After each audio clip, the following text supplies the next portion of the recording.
Institute, and I was a trainer at the academy. And I could see that a lot of the people we were training didn't look like me, weren't people who represented the communities that I came from. And so I wanted to do something. And with a group of volunteers, we were trying to do our bit to try and right that. As part of that, I had been running Dragon's Den, which is, an event, an annual event that holds in the autumn where we bring together funders and people from BEMA organizations, pitch to them for a chance to win something, you know.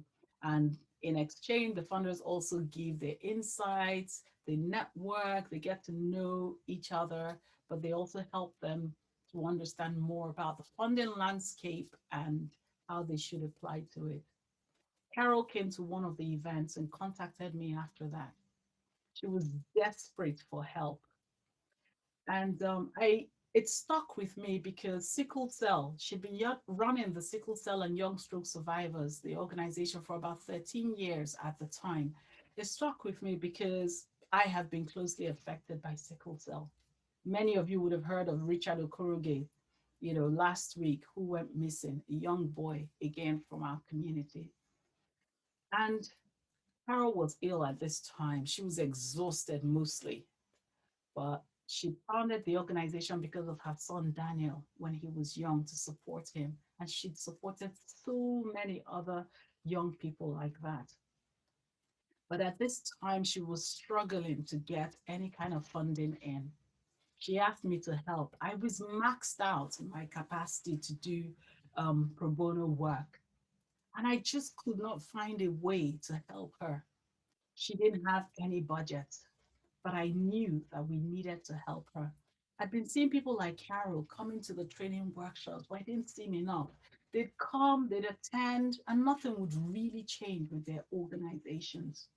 And so in 2016, when we started planning the Dragon's Den for that year, I invited funders like I normally would. And one of the funders said to me that they wouldn't come. So not that they couldn't. And for me, this stuck out. And I asked why. Well, they didn't want to give people the wrong impression. They didn't want, they weren't really used to, these weren't the sorts of organizations that would necessarily put in bids and applications that were necessarily, that would demonstrate the kind of impact they were looking for, even though they were very, very much, you know, part of the group of organizations or the types of organizations that they liked. Anyway, we started talking and I asked them if they would fund a project that I had in mind. I wanted to test a theory that I had. It was more of a gut feeling, at the time. I wanted to test it. And thankfully, they said yes. And that's how the avocado, Project Avocado, was born. Now, that particular program has undergone three different phases. There was phase one, the pilot phase, which is the innovation phase, as I call it. Phase two, consolidation, where we took a lot of the learning and we implemented it. And phase three, the adaptation phase. And this occurred only last year as a result of COVID-19. So I'll talk you through the three phases. In phase one, it was a pilot project. It was funded by the Tudor Trust. We asked them to fund us, give us some funds to test the idea we had over 2 years with 20 BAME organizations. We limited ourselves to Lambeth, to Southwark, and Birmingham. The Institute of Fundraising, Black Fundraisers UK, was a partner. And it was supposed to be a blended module of training, events, and consultancy support. So that happened, that occurred from 2016 to 2018, the pilot phase. And we do have an impact report on our website, which you can check out. After that, some of the things that happened, the impact, because when we did a review, we had an independent review after the 2 years of this program. And the key highlights, of course, was that we were really pleased that this was a program that was designed and delivered by BAME volunteers and consultants. It wasn't like any others, it was strictly those. There was an emphasis on fundraising, but it was more than fundraising. For us, we knew that it needed to be about governance, it needed to be about charity finance, regulation. You see, because we understood that for many organizations, it wasn't enough to help them to understand how to access funding, how to, attract funding. We needed to also make them attractive to funders. And so we had a combination of bespoke organizational development and streamlined training, which we provided over the 2 years. By the end of that time, I can tell you we're pretty exhausted. So 8 BAME consultants took part in this. We spent about 155 consultancy days. Now, these are the ones that we counted, okay? In addition, there was 280 or more pro bono consultancy days. We're literally talking about a whole year, over 2 years spent supporting organizations. That's how passionate the consultants were. That's how much they went over and above what was required. Now, the result of that was that we also had 100 hours of training that was delivered, more than 280 people trained. So it wasn't just the BEMA led leaders who came on the actual program who we supported. There was the staff, the volunteers, and other people, because for every event, every training program, we left it open so that others who we couldn't provide the in-depth support to could attend. And they did in droves. And the only thing that would have limited us was probably capacity. Because the budget was so small, most times our training and the free spaces we could get couldn't contain more than 30 people. So we're looking at people. And then just to mention also that for the actual program itself, even though over the course of the 2 years, we were working intensively with about 20 organizations, we have maintained a waiting list up to today. So we ran courses on bid writing, demonstrating your impact, introduction to fundraising, social media, digital fundraising, fundraising from trust and support, all the things that you would expect. They had formal training. We had organizations from arts and in the arts and culture sector, international development, heritage, medical, education, youth, mental health. They were all represented. It's also important to note that there was quite a lot of crossover and intersectional work going on, because many of them would actually potentially be both an international and a youth focused charity, or potentially mental health, but delivering it through arts and culture. So a lot of that was going on. By the end of the period, we found that for what the funder put in, there was a 5-to-1 return on investment immediately after the 2 years. I can tell you that it's been far more since then. So over the course of that time, we were tracking how much the organizations were able to raise as their fundraising skills got better, the strategic planning got better, they had greater access to a variety of funding sources. And it was really important to us that we encouraged them to diversify their income streams as much as possible. The other thing that was really important to us was partnerships and collaborations with other organizations. And we saw that happening and we saw the impact of that. We asked, well, our independent researcher asked the participants what they thought about the avocado program at the time. And you can see a 5-minute video that was made from them interviewing them, which is on our YouTube channel. I mean, most of them were quite clear. They had benefited so much from it.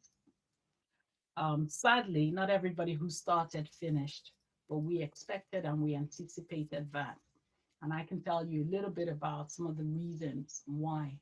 But the thing is, their confidence grew, they stretched themselves, they really enjoyed not just being on the program, but making the new connections that they did.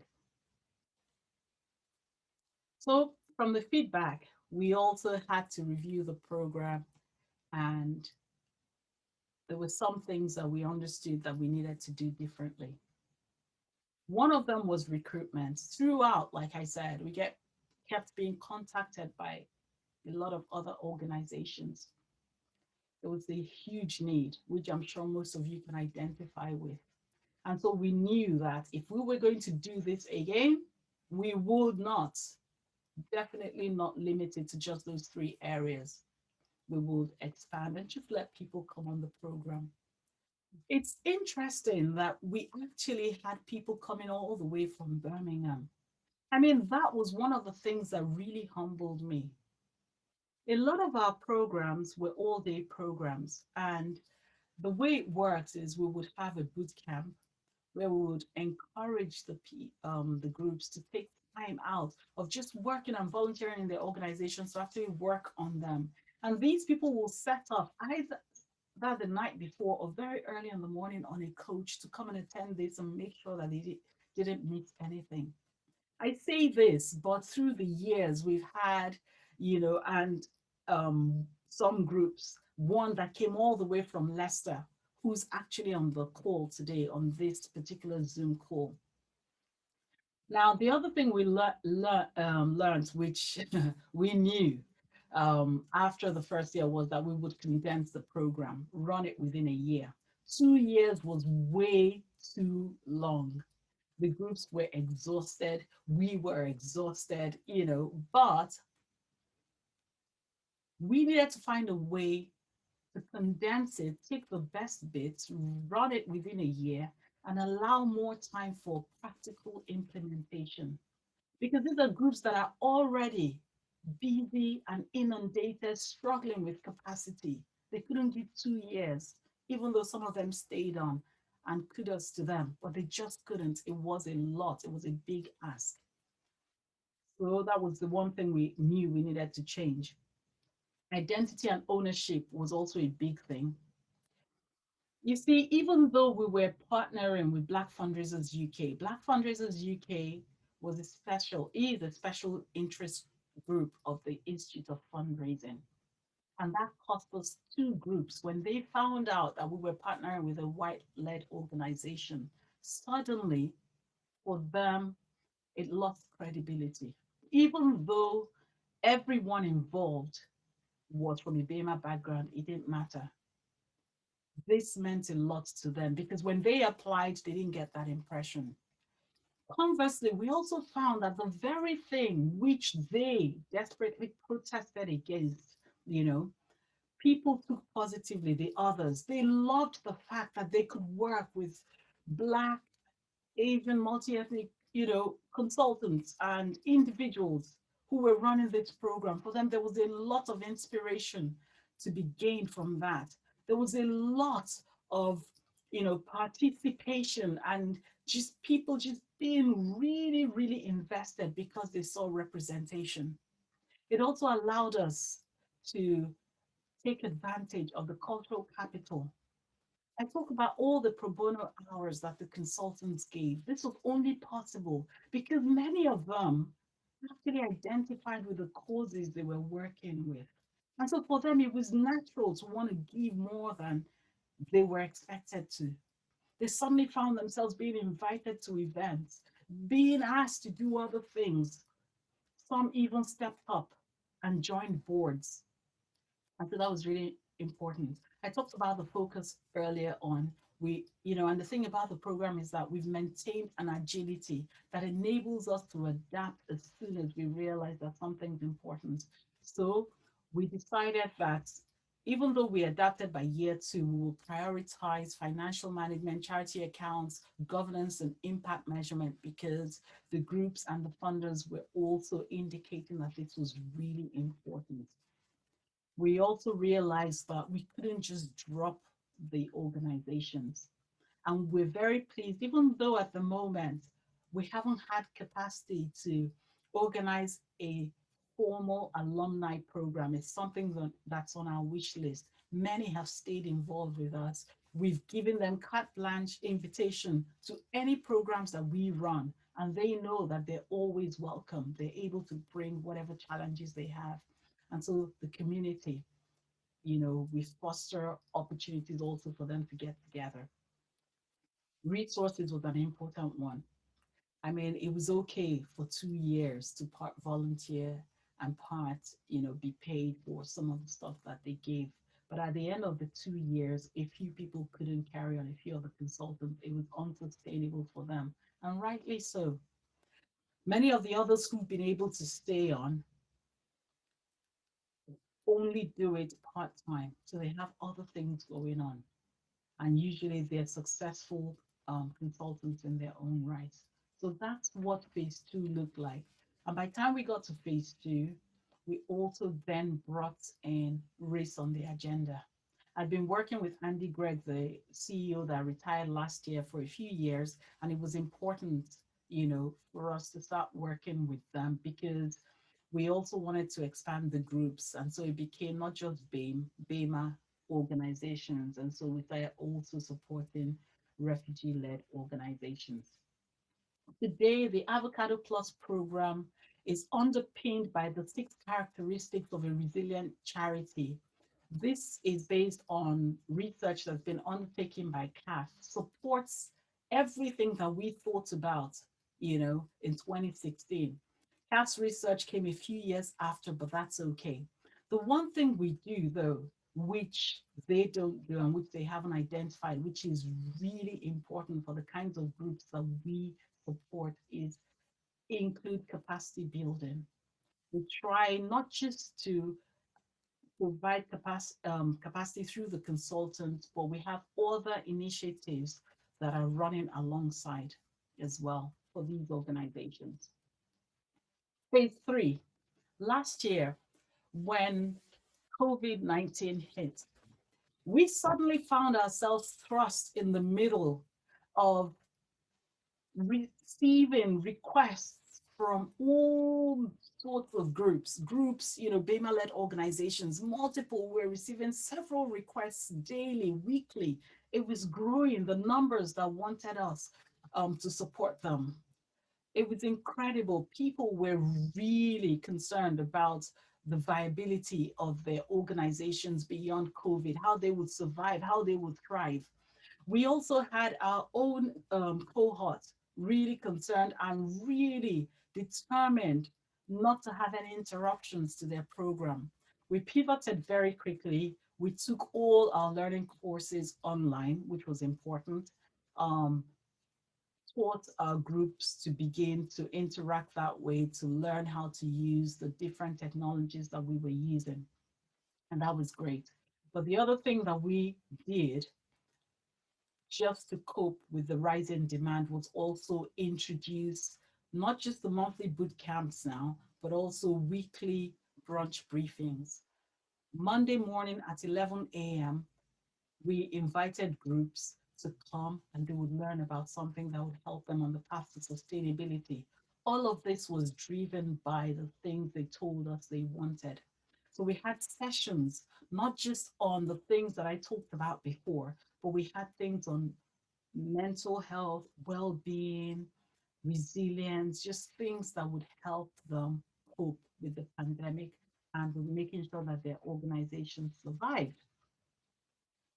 About April, the Ubele report came out, and all that it said really resonated with us because we already knew we were walking down this path with the organizations.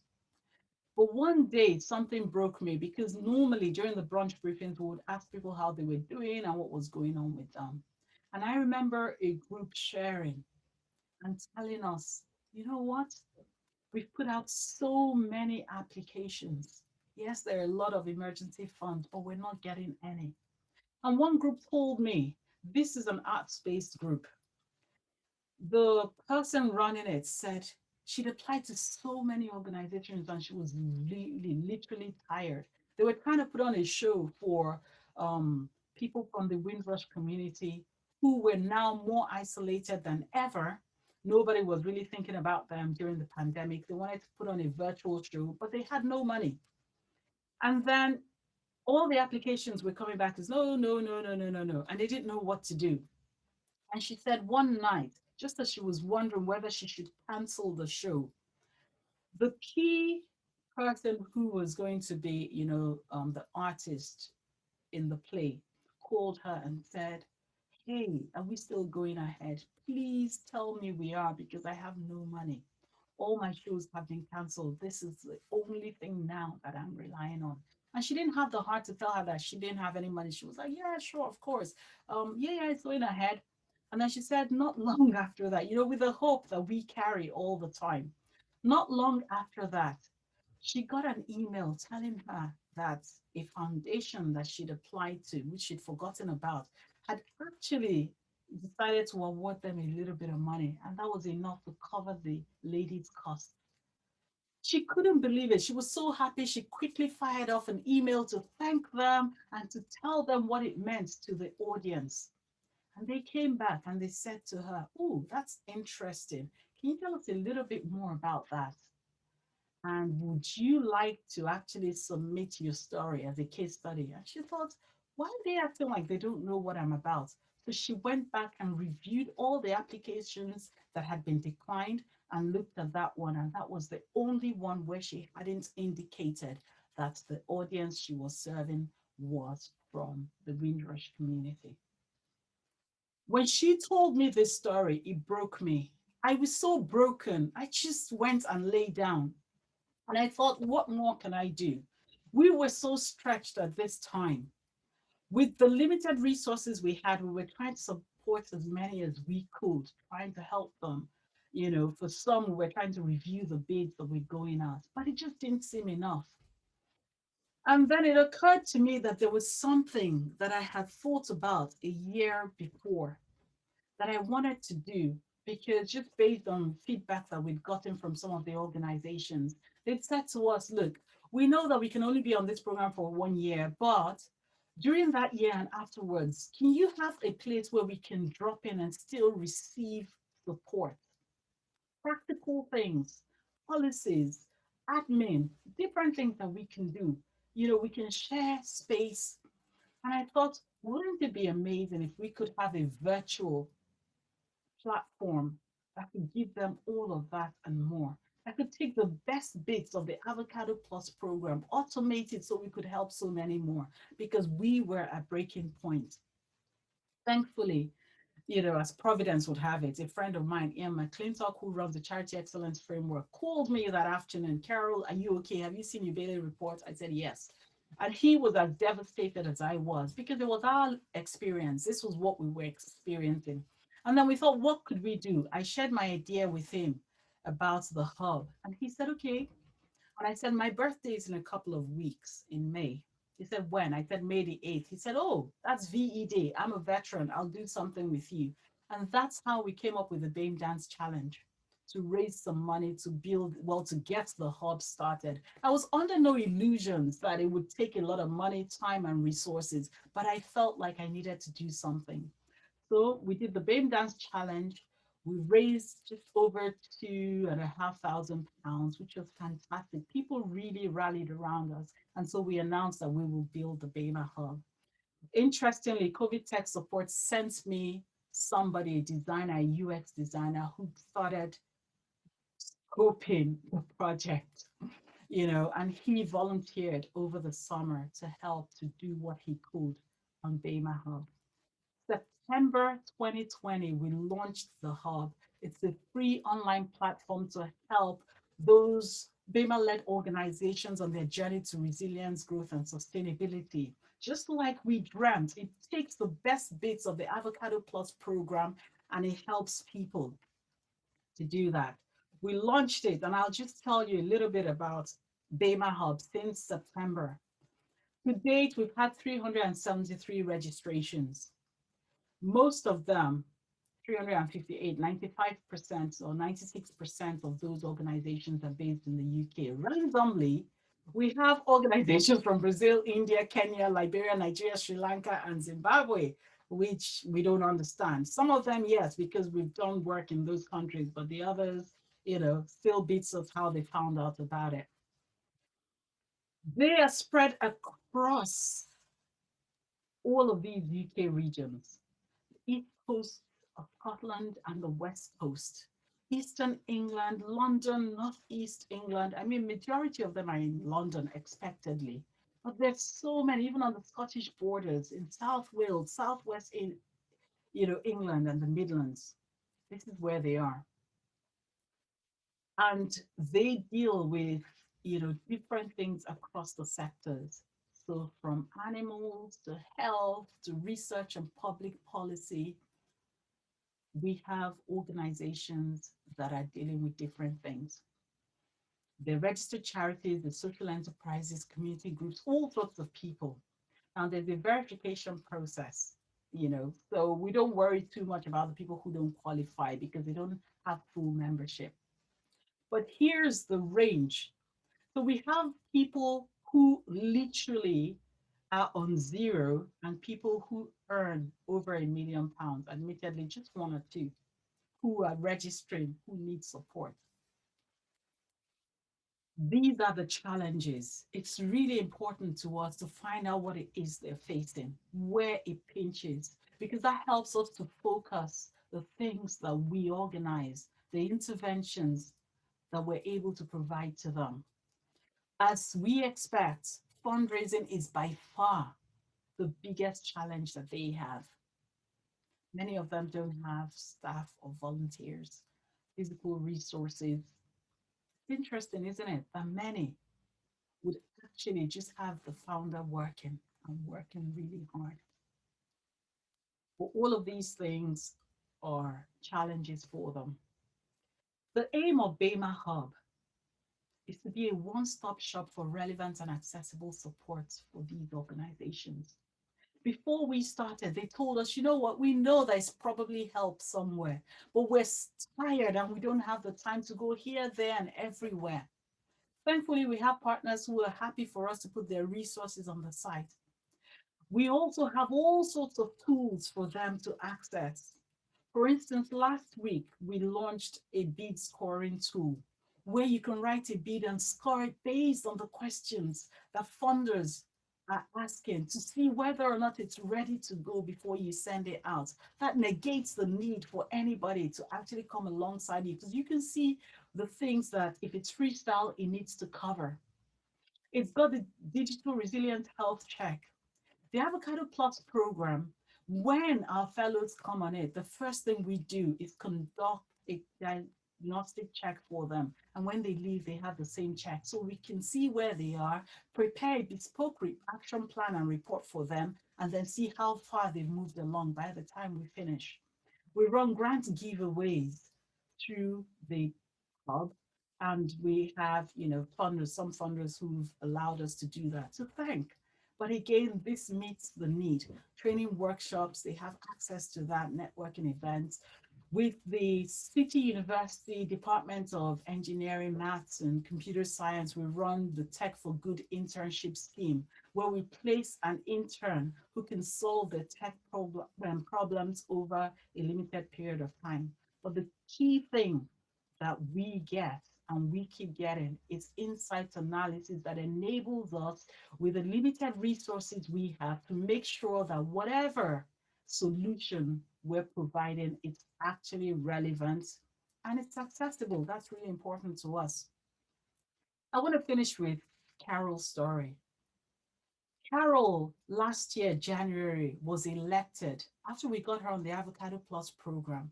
Instead of shutting their doors, young sickle cell and young stroke survivors continued on, started flourishing.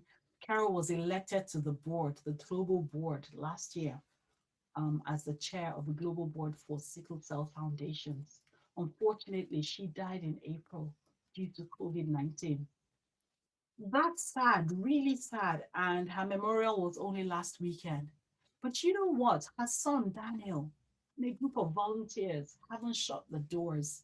Daniel and those volunteers are on the current year of the Avocado Plus program because they know what it did for their mom and for the people that were working on it, and they're determined to continue to support people. People like Richard Okoroge, who we know vanished last week.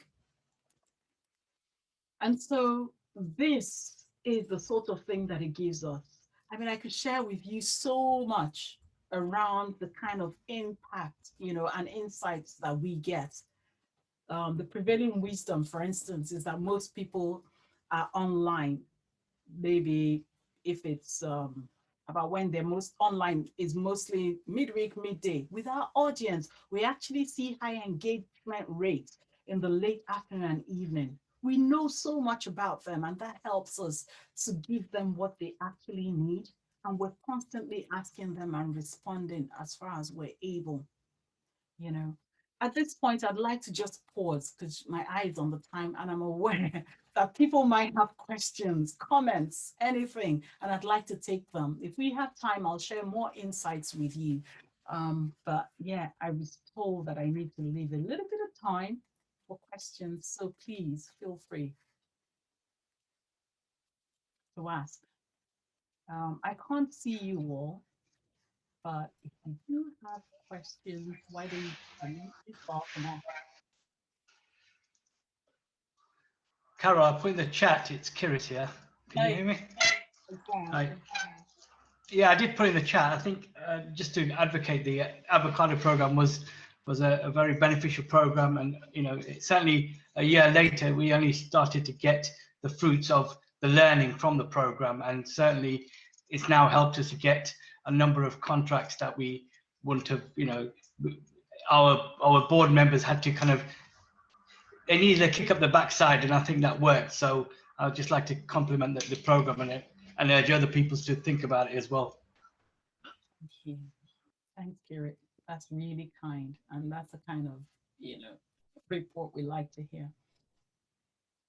I think one of the questions, Carol, that had quite a lot of votes is the one around BME-led groups and organisations have a pattern of being here today and gone tomorrow.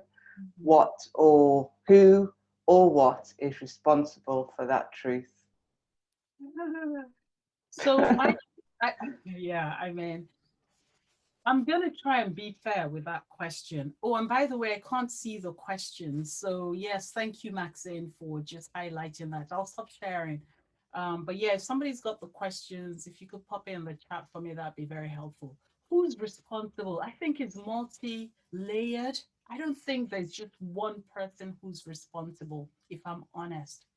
Most BEMA-led organizations, from my experience, don't have the foundations or the access that their counterparts have. So no one's actually taught them things that we take for granted. That it's not just important to know how to look for funding, it's important to look attractive to funders. In the first 2 years, we were constantly dealing with people who hadn't submitted their annual reports for years, not knowing that Charity Commission, for instance, has automated this system. So the minute a funder goes there to do any kind of due diligence against you, all they see is a red mark that's going to send them running. They didn't know this. And sometimes they would even submit the reports and it would have been done by somebody dodgy who didn't really understand charity finance and accounting. That would be a bad mark against them. Okay, so I would say lack of knowledge has certainly been a biggie. Lack of access, like how do people know where to go? And if your resources are limited, what kind of access would you have to a funding database when most of them, the really good ones, offer a subscription model?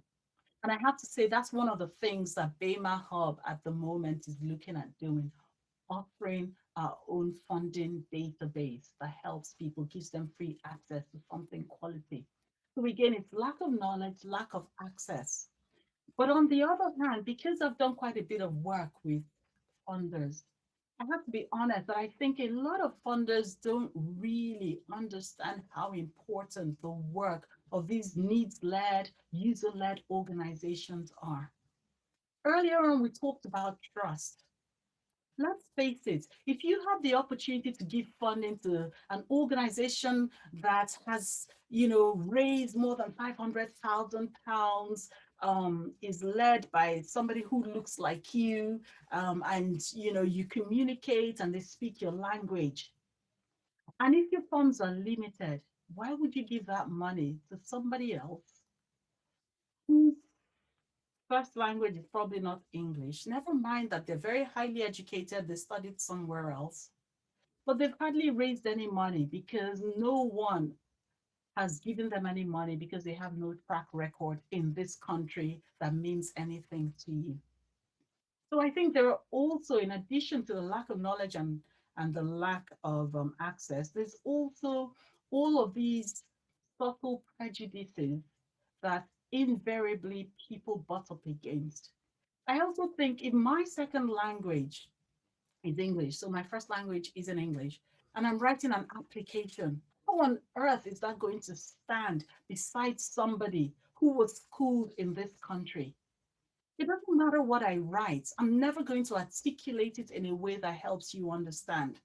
I also use the example of being able to compare like for like. Because we do a lot of work overseas, I can tell you, sometimes when I say to people, only last month we were delivering training in Cameroon, for instance. When I say to people, it would have been impossible to deliver this training virtually. We just have to go there. The infrastructure is abysmal. Expecting people to connect the way they do in this country is unreasonable, quite honestly. And no matter how passionate those young people are, no matter how dedicated they are, they will never ever compare in the knowledge economy or even with the people here. So putting them and scoring them against the same criteria, I think is a little bit unfair. So I think it's not one thing, it's several different things, really. The other thing I'd like to say, and this is something that I've been sitting on and brewing on for quite a while, and I've shared it with a number of colleagues in the sector. I think that funders hold a lot of power. I chair the Equalities, Diversity, and Inclusion Committee of the Chartered Institute of Fundraising, where I'm a vice chair on the trustee board at the moment. And I think that funders actually can enable the kind of culture change that we need. They can implement and insist on a number of things. For big partners that you work with and you trust, why don't you get them to mentor and increase the capacity of the smaller ones and make that a condition of the grants so that you can help everybody and pull people up? Why don't you get them working together, forming real partnerships that don't take advantage of the little people?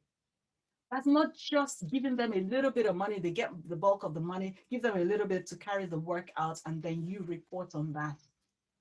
Funders can also decide, you know what, if we haven't really been given equitable funding for the 200 years that we've been in existence, how about we write it and enshrine it into our strategic plans and goals and make up for the next 200 years until we actually get it right? There's so much radical things that they can use the power and the privilege that they have to do.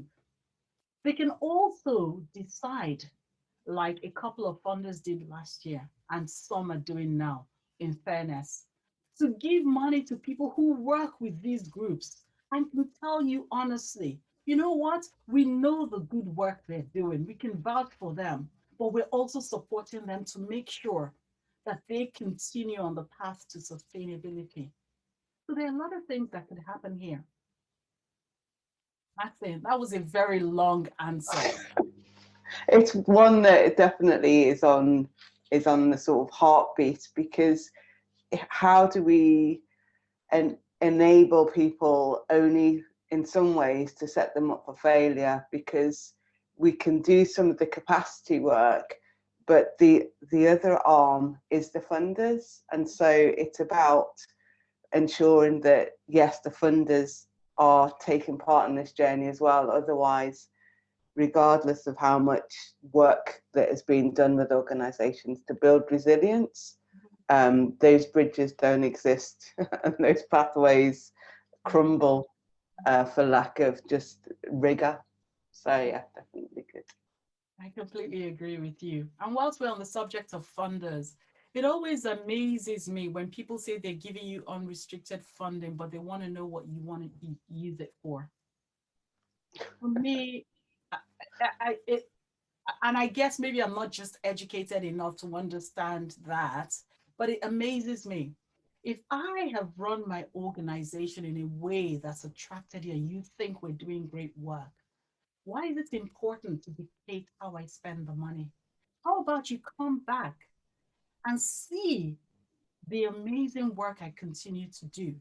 And we work together and we continue to share those plans with you. So good. Are there any more questions? Because I can't really see them if anyone's asking. Or comments. Nobody else is going. I'll have another second bite. The question really is that, these foundations and funders, the diversity of their boards is still questionable. And the question I'm asking is, when they start looking at increasing their diversity, they have this one criteria, which is finding people with financial expertise and all these kind of high profile kind of organizations that they work for. Should they not start looking at grassroots leaders from grassroots FAME-led organizations as other options, not just that kind of criteria that they have of, because this person's got all these names behind their initials, or they choose them for those kind of positions? So just a thought, and what's your thoughts on that, really? Is there a funder in the room who would like to identify themselves and actually lend their voice to this? That would be really powerful. I can't really see you all. But Kira, yeah, I agree with you. Lived experience is very powerful. And I think some funders are trying to access that. Yeah. And it would be really powerful if you say these are the sectors that you work in, that you find people with lived experience in those sectors to actually make up, potentially, if there's no room on your actual board, maybe a board of advisors who actually yeah, make meaningful contribution. Thank you. Okay. Isaac Blake, I see somebody who's unmuted himself. Okay. Yes.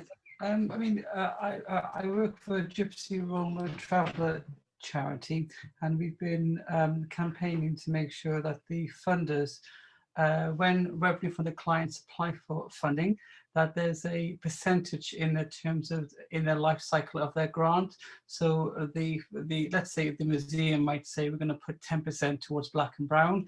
If we have that within the terms of reference that they sign in order to get their money, then we will see more Black and Brown, which includes Gypsy Roman traveller work in these galleries and art centres. And I think it's having those uncomfortable conversations, but we need to get it right at the contract level. So if revenue from the clients want the money, they have to give us their percentage of how much their budget in the life cycle of their program they're putting towards Black and Brown work.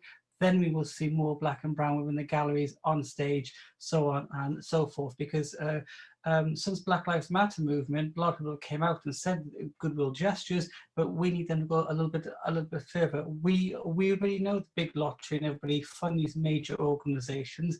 Let's make sure the major organizations are working, are actually making a difference, and make sure, but not to get personal, but to make sure we've got some deliverables, so then we can hold them accountable towards the end of their grant to say, well, you said you're going to put 10% aside. Have you done that? Yes or no? I guarantee you, if you get it right at the contract stage and follow the money, we will see more Black and Brown work in these galleries and art centres, because we're just not seeing enough. Thank you, Isaac. I love the fact that you bring up the issue of accountability. It's one that I'm also passionate about, because I think if you don't measure stuff and evaluate it and hold yourself to public account, you're unlikely to actually do what you say, or you won't be as committed to it.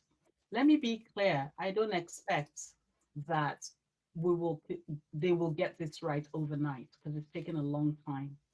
But it's okay at the beginning of the year to publish what your goals are in this regard. And then at the end of the year, come and tell people how you did. And if you get it wrong, you try and you keep trying till you get it right. So we're nearly at the end now. I understand we have only 2 minutes. So has anyone got a final comment or question that they'd like to ask? Yes, Carol, it's Jacinth Martin from Croydon Supplementary Education Project. I just want to give testimony that I'm on your current Money for You program, and it's an absolute excellent course. So thank you very much for you and your team and everything that you deliver month after month to us. Thank you. Thank you so much. Okay, thank you, Jacinth, and thank you, Kirit. Wow, fantastic. I feel like I need to, my team will not forgive me if I don't do a little plug here. If you're not registered on BEMA Hub, you need to be registered and go get the amazing things that we provide. So that's BEMAHub.com. Check out Money for You's website, where moneyforyou.org. And of course, we're on all the social media platforms as well, moneyforyou.org. And yeah, connect with me as well on LinkedIn and all the social media platforms. If you look for me, I'm going to be at Amiki Carol. I'll just spell that out for you and hopefully we can connect. And I think on that note, I'd like to thank you so much for being a captive and fantastic audience.